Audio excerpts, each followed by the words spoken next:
Welcome to the final session of the day. You made it. Give yourselves a hand. A little congratulations. Making it through. Not hard to make it through when there's such terrific, actionable content. My name is Mark Trappig, I'm the Senior Director of Marketing for Stone Temple Consulting, a 70-person digital marketing agency based in Framingham that brings together holistic digital marketing through SEO, content marketing, and social media. And I'm very pleased to be moderator of this final panel today where we're going to be talking about how do we justify all this? We've been talking all day about how to do it. How do we do social media better? How do we get more results out of it? But at the end of the day, how do we know it's really having business results? This is kind of where the rubber meets the road panel. So let me introduce you, or let them introduce themselves to you, our panelists for this time. Let's start down in the end. I'm Corey Matthews. I'm on the digital, social, and collaboration team at Accenture. We work with really large clients, so they tend to bring us in at this point when things aren't working, right? When they need a measurement strategy or when they need to integrate with other marketing programs. But I was trying to think back at the last time I did a net new social media program, and it's been years. I think the clients we work with already have something in place. Whether or not it's working is another question. Hey everyone, Alan Plummer, and I am actually rethinking my headshot as I see it on the big board there.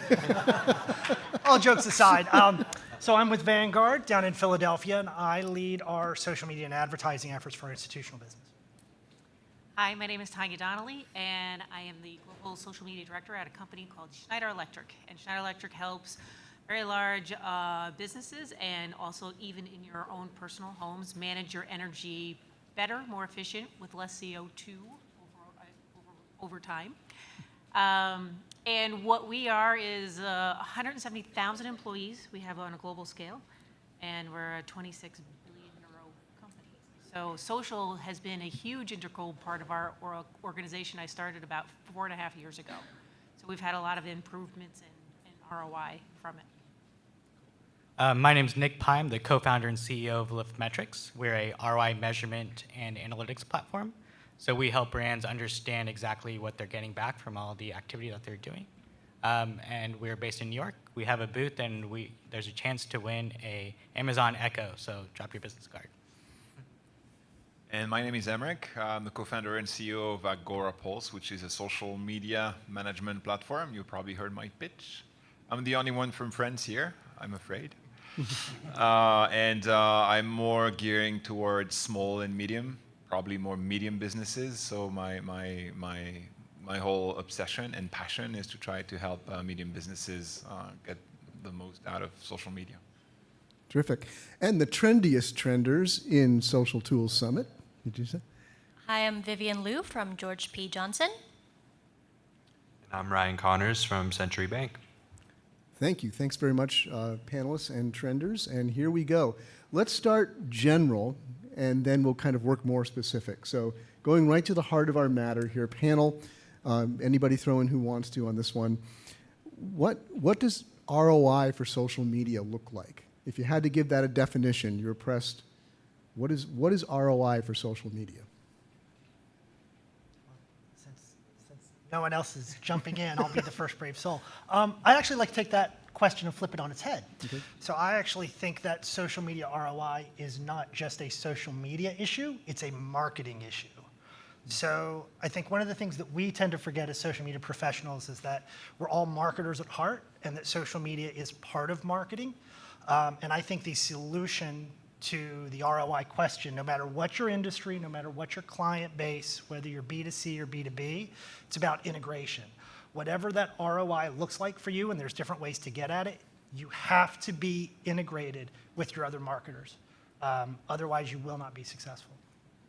And to piggyback on that, I think we've talked before about social media is another media. So you think about it, it goes across all aspects of your business, not just marketing. So when you're doing marketing, you better be doing customer care. You need to be looking at sales, your employees, or your advocacy.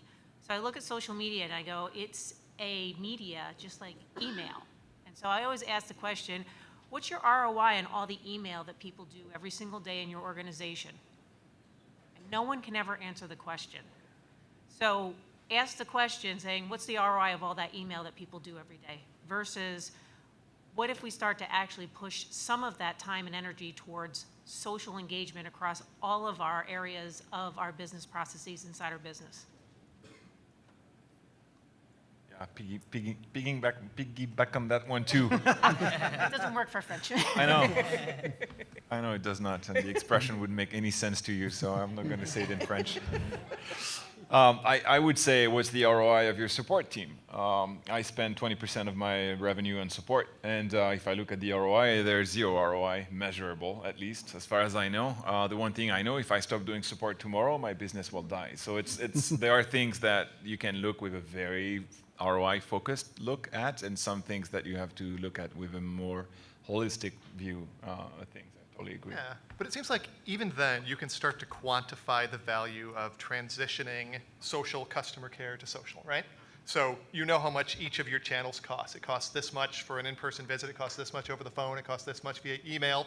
If you can shift them to social media, you're actually saving money, right? So even if you're not able to quantify directly, but really you could take it further, start to look at return business, right? If people are satisfied with their experience with you and they end up buying more or spending more, they end up maintaining their relationship with you. I mean, I'd say, if anything, I would try to gather as much data as you can and see what starts to make sense, see what you can start to tell a story with. Because I think even customer care is ripe, right, with data and metrics that you can use to justify your social media spend. And I think it starts with analyzing your entire marketing funnel. So understanding the metrics from awareness all the way down to your conversion goals, and then aligning that with what social can provide. So if you're looking at customer support and it's as specific as being able to respond through social, which is faster and cheaper than taking a phone call in that example, or being able to do email conversion kind of through that funnel, then analyze all the different metrics assigned to that, and then you can figure out the values and figure out exactly what you're getting back. But I think it's really return on your business goals as kind of what ROI is. I think what's interesting about that too, so in that customer care space, it's not just today, but it's going to be more important, right? So anyone here who has a customer service element of their channels knows that that's becoming, if not the primary channel for millennials to engage with brands. Millennials are not going to start picking up the phone when they turn 30 or 32 because suddenly they're older. So even if customer care is a small portion of what you do on social today, that is simply going to increase tenfold within the next 5 or 7 years. And a lot of brands are already seeing that. So the problem's not going away. Let me turn it now early to our trenders here, because I want to flip that question a little bit and ask, because here's the other side of that coin, right? Our experts have talked about what you should be measuring as far as ROI, what you should be looking at. But in your businesses, in your experience, what do you get asked to measure? Or what are the people above you telling you, like, this is what we want to see out of our social media? Yeah, I think just speaking to some of my previous roles, a lot of it really comes down to that conversion level of the sales funnel, and really looking at how is this one tweet or this one social campaign generating revenue for the business. And sometimes that can be very, very difficult to measure because you're nurturing leads throughout the funnel, and your participants on your social channels can be anywhere within that funnel itself. And I'm a huge fan of Avinash Kaushik. He has a bunch of great material on analytics, data, and really one thing that I've tried to shift away from is reporting for the sake of reporting. Oh, these numbers went up, these numbers went down, it's good, it's bad, here's why. Depending on who the report's for, sometimes you have to massage the data to make someone look good if they're the ones paying for it. But what I really enjoy doing instead is reporting on things that are actionable and become takeaways. So knowing how many impressions that you got from a tweet or a Facebook post is kind of worthless in and of itself. But if you start categorizing and you start having a process around determining what kind of posts are good, what time of day works best, then you can start evolving the strategy. And that's really where I think the data comes in. Thank you. So Emmerich brought this up in our call when we were preparing for this panel, and I thought it was a great question because I bet it represents a number of people in the audience out here today. And he said, you know, what if you're a really small business and you can't afford some of the bigger enterprise tools, and you don't know what to measure, and measurement takes a lot of time. Is there still a value in being on social media, or is social media only valuable if you have something that you're measuring out of it? So, do you want to speak about that first? Yeah, if you can take that question reverse. If you don't know if it's valuable to stay on social media, ask yourself, could I live? You know, could I close my profiles and move away? What harm would it make? And that's usually the way I approach this mostly, even for us. I mean, we're a small company. We make $2 million per year, so we're not big.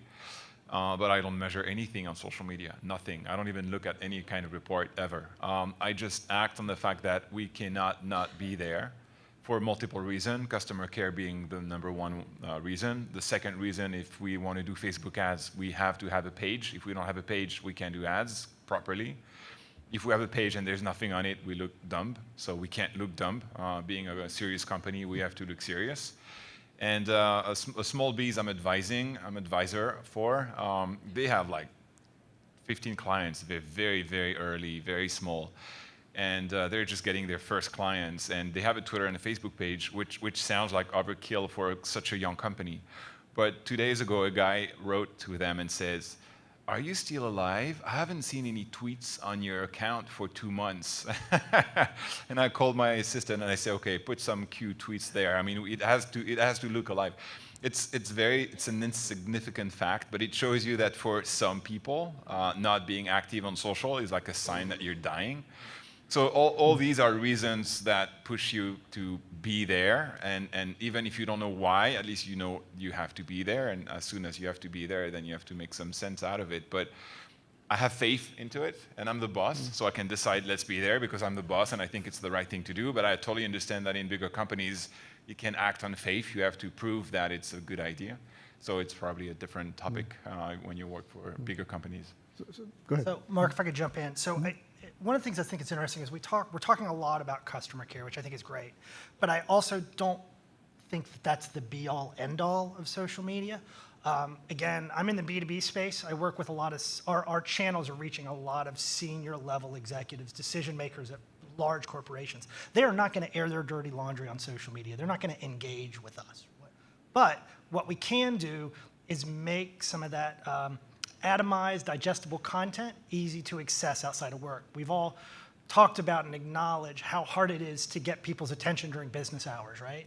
But if we can publish an infographic on LinkedIn and get a consultant or a key decision maker to digest that on a Sunday morning while they're having their cup of coffee, that's a huge win for us. Now that's harder to quantify and measure, but there's a whole other world of opportunity within social besides customer care. And so, especially to folks in the B2B space who may struggle with that, I would just encourage you to kind of think creatively about what that ROI looks like and how you're getting at that.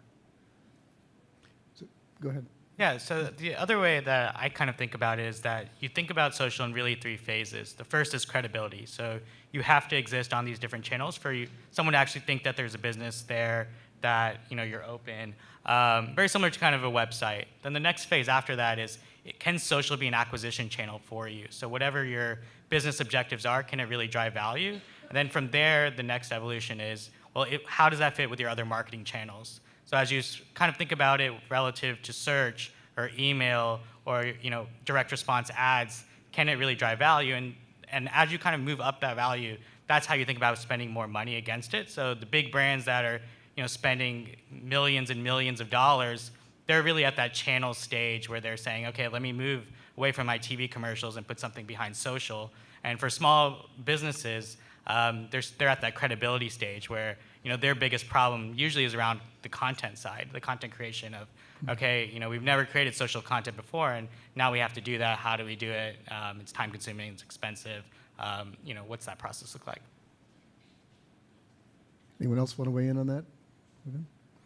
All right, Tanya, let's switch to this.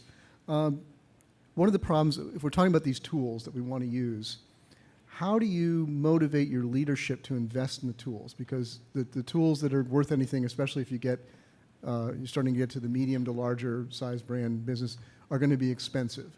What do you do to justify that expense? So we started, I'm a big believer in you start with the people in the process. The tools will come later. And you first need to educate and identify how do you want this to flow inside the organization. So I usually always start with the metrics. Like, okay, what do we want to measure? Or what do we already measure and how do we integrate social into that measurement? That's the key, because if you can do that, now you're going to motivate people because they're going to be measured. I think one of the things I see happen with social frequently and failure is that people don't start with what are we measuring first? And how are we going to get people to actually engage with that? And why should they engage with it? What's the benefit? What do they get out of it, right? So when doing that, then the tools come into play because now you have a group of people that are longing for simplification. And that's when a tool comes in to help people. And you want, now leadership says, hey, you have 50, I have 88 Facebook pages. How do I see what all of them are doing? Now it's easier to come in and talk about an enterprise tool. So we use Sprinklr at Schneider Electric to manage all of our social media presence because of the complexity we are. We're in over 100 countries. We're doing this in over 30 languages. So I have over 150 different people managing our social engagement on a global scale. So the tools help us be able to consolidate down everything that we're looking at, and a tool that enables us to start bolting on integration into CRMs, integration into this, integration into that. Because you can't, at least I can't get it all at the same exact time. So you have to think about what's your plan to integrate into these other areas. And that's the key to leadership. Leadership is looking for something that's a quick win, but has long-term vision. And if you don't have that thought through, they don't necessarily believe in, well, wait a minute, this really isn't going to be able to be supportive long-term. How do I get the rest of the company to be part of this? And we've talked about this before. Tanya and I have two different takes on this, and it's not a question of right or wrong, but it's two different lenses. So for us, when I think about that, I come back to the integration piece, right? So think about a listening tool, right? Our company is very large. When I think about the ROI of a listening tool and getting budget for that, it's not just social listening. It's listening around themes, around content, right? Content quality. If you've got content marketers on your team, they absolutely should be using that listening tool to get a sense of what content is performing around that. That's a much easier sell than, in my opinion and in my culture, than just purely thinking of it in terms of social. So there's different ways, again, to kind of get at that. It depends on what your culture is like and what works for your organization. Any other stories, including trenders, on selling your leadership on tools or getting what you need to do your job? Yeah. You know, I think one of the big things is to be aware of a lot of the generational changes. For myself, as soon as I find out about a new tool or a new way of doing something online, I want it implemented yesterday. And for the people above me who have been at the company for 20 years, longer than I have, there are already processes in place that have worked to get to the company to where it is now. So just being cognizant of the differences between running and gunning and planning things out, being meticulous, and taking calculated risks. It's difficult to balance because on one side, it's like, oh, why aren't they doing this? It's so dumb. And on the other side, it's like, why is this kid trying to tell us what to do? He's an idiot. So it's really being cognizant of that. Yeah, I think just to add to that, in my previous roles, I've been super, super lucky to just be able to kind of test and learn different types of tools, and free demos and free trials, especially 30-day free trials, are exceptionally helpful. So being able to be in that environment where you really get to try out different tools, see what works, see what doesn't, measure, different elements and see what's best for you and what's best for your team and what's best for your business is so key. And speaking to senior leadership, being able to show the results of these various experiments, whether they failed or been successful, has been absolutely wonderful. I'm just going to throw this out. Does anyone have a story that pops to mind, anybody in the panel here, anywhere, of where being able to demonstrate a particular metric or something made a big difference, where where you had something that just told a real story? Yeah, so one of the ways we measure ROI for social, again, in my role, it's social and advertising, right? So I actually break down the value of social based in terms of advertising dollars on a per unit basis and compare the two. We're in a situation now where we're actually getting more hard dollars to spend on sponsored content. And the reason for that is because I'm able to start to show more bang for the buck from an advertising perspective versus traditional digital advertising. So it requires a little bit of work in terms of numbers, but you get down to kind of paid versus earned, right? And it works out really well. Because when you think about it, at least for me, when I go to ask for more money, I'm competing against other marketing initiatives. I'm competing against advertising. I'm competing against marketing automation. And you really need to think the same way.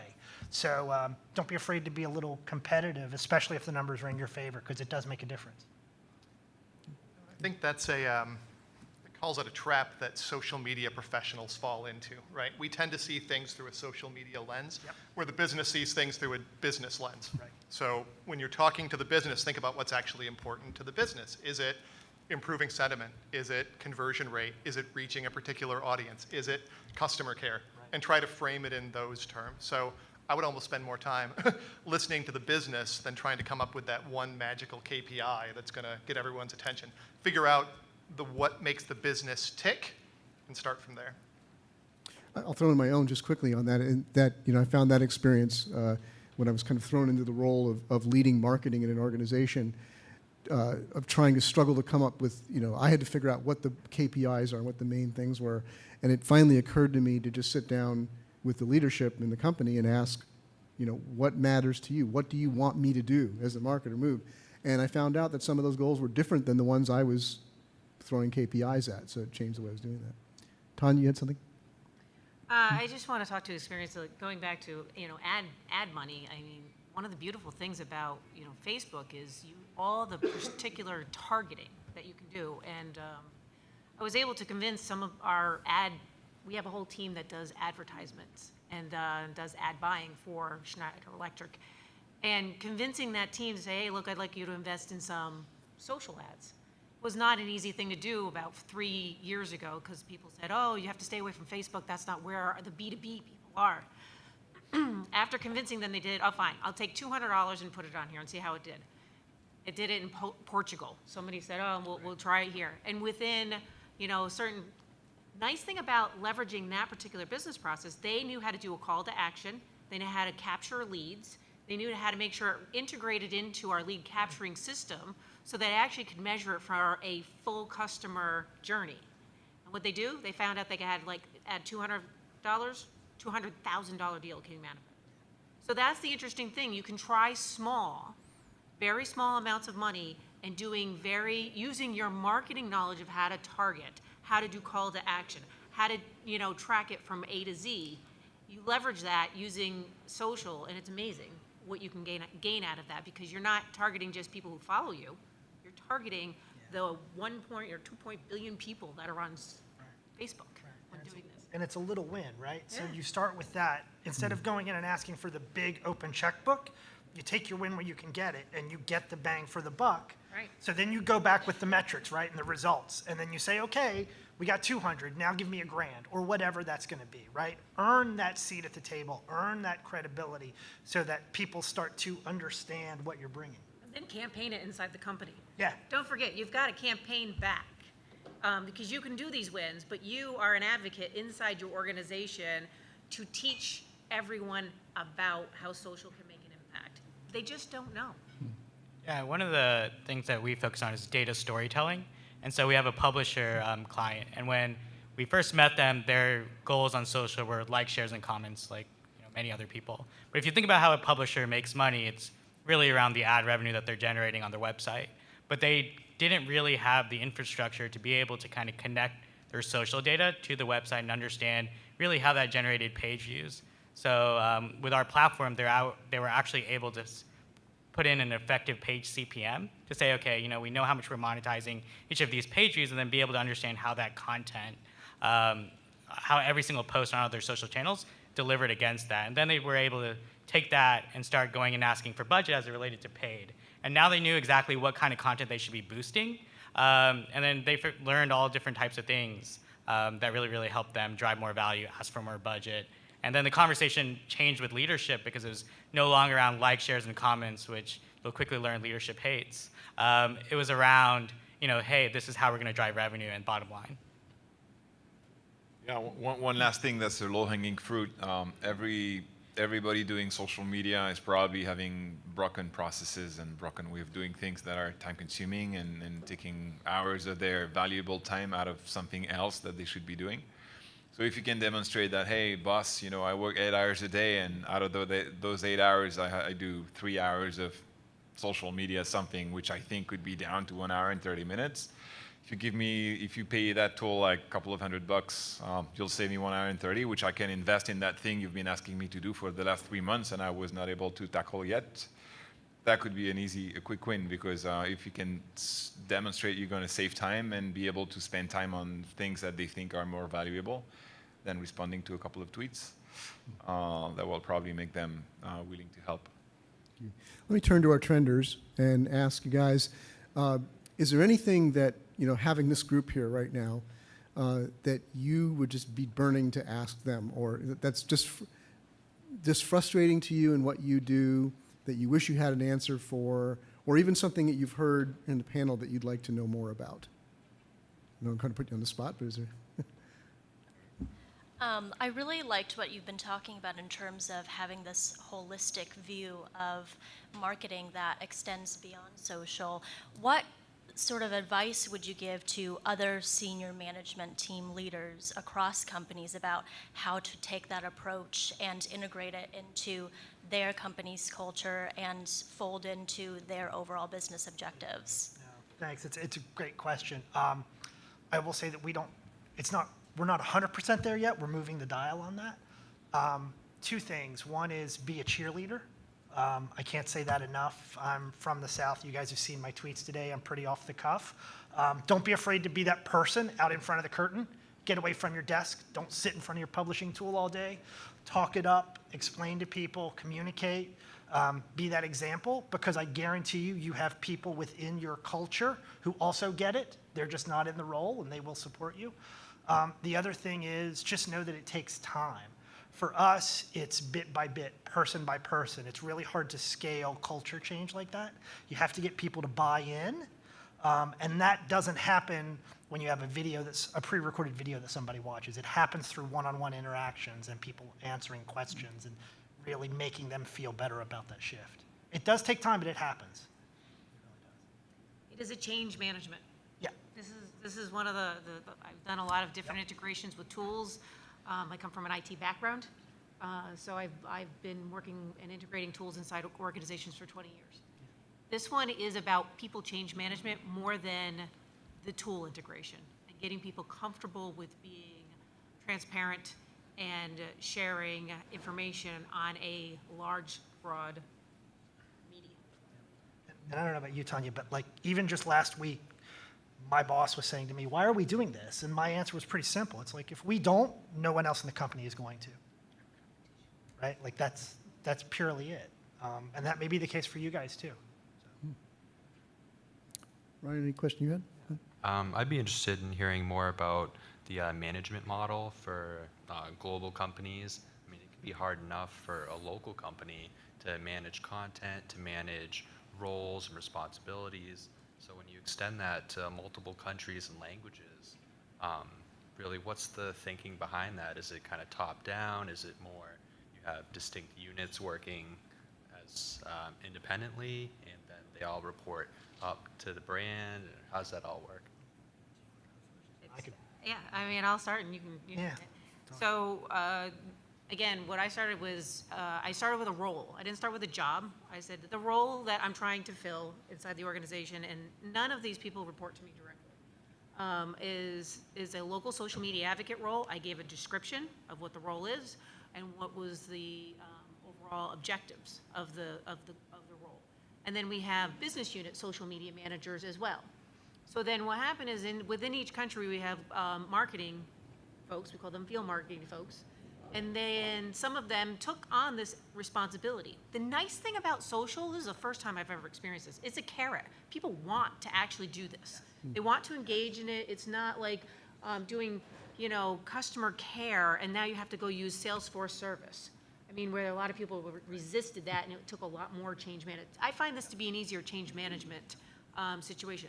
But explaining the role, encouraging them, teaching them, helping them create a community of people, which that's what we did with a local social media advocate role. Now I have monthly calls with people in different regions, and I'll have anywhere between 30 to 40 people who show up on the call. I explain something for them. 30 minutes is something new and exciting. I take the other 30 minutes, and then they share what their problems and troubles are. And they learn from each other, which is really nice. And then our business unit social media managers, they're managing some of our associated brands as well. So they take those one-on-one things, and then we're blending those brands with Schneider. So that takes it even more complicated. Actually, I have a question. Tanya, can you talk, or anyone, on how you integrate those data to impact core operations so they have, the advocates have to say, what happens then? What's the journey of an idea within your organization? Can you repeat the question first? All right.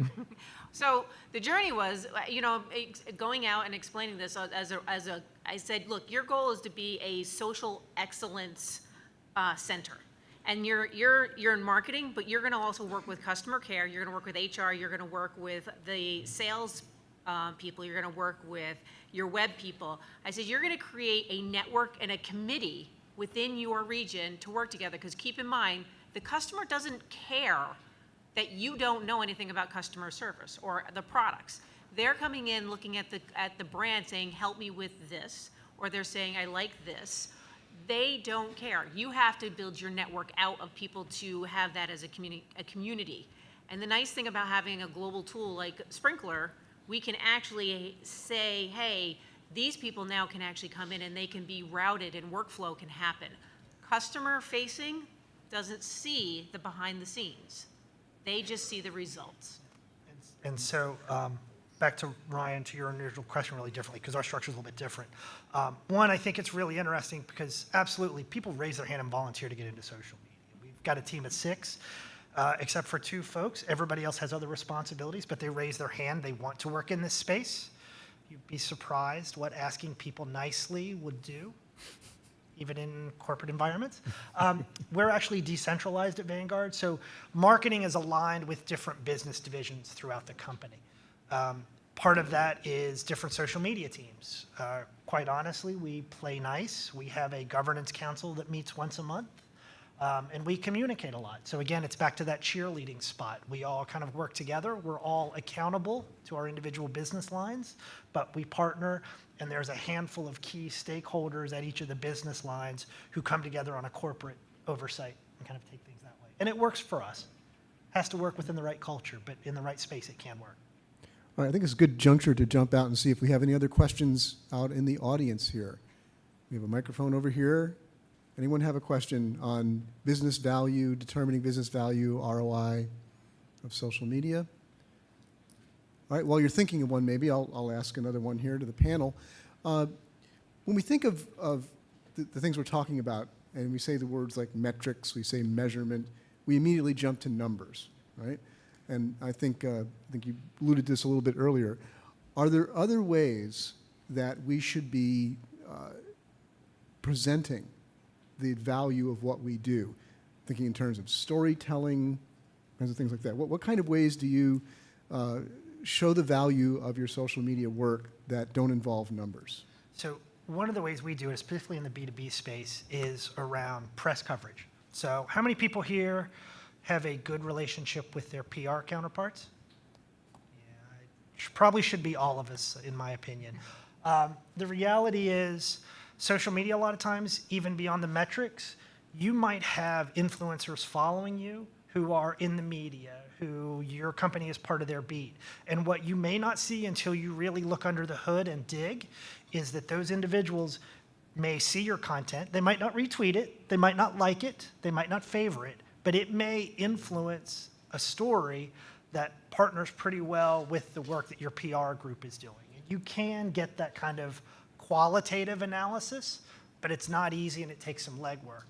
But to your point, Mark, that also really tells a nice story to leadership, and it can complement numbers in a really robust, nice way if you feel pretty good about the stories you're telling. I like that about complementing, right? So anyone who says you can't measure social media ROI is wrong. And your shareholders don't care how many people you made smile today, right? So that qualitative data is there to support your actual business metrics, right? So take your quantitative data, your measurement for measurement's sake, right? How many followers, how many replies, what do those engagement levels look like? Couple that with success stories, right? How are you making an impact? What does your sentiment look like, right? How are people reacting to your social media efforts? Take both of those and use them as a correlation for actual business value, making money, saving money, and you've got a job, right? So you are going to cement your place in the organization. You're going to build your social media program. If you can tie all that together, I think without the qualitative, without those success stories, the other metrics fall flat. Anybody else? Yeah, one thing I would say is that we now can track the actual business impact in terms of money and monthly recurring revenue and stuff that we're making directly from Twitter and Facebook and LinkedIn.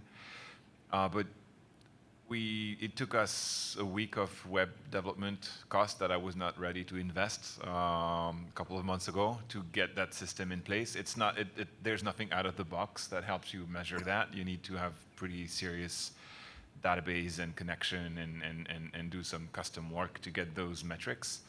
So I would say if your company cannot give you those development hours, it's usually quite complicated to see business results in dollar amounts in actual revenue. And if you can't get that, maybe hit on them so they give you that time, that engineer time to build the measurement thing, because you learn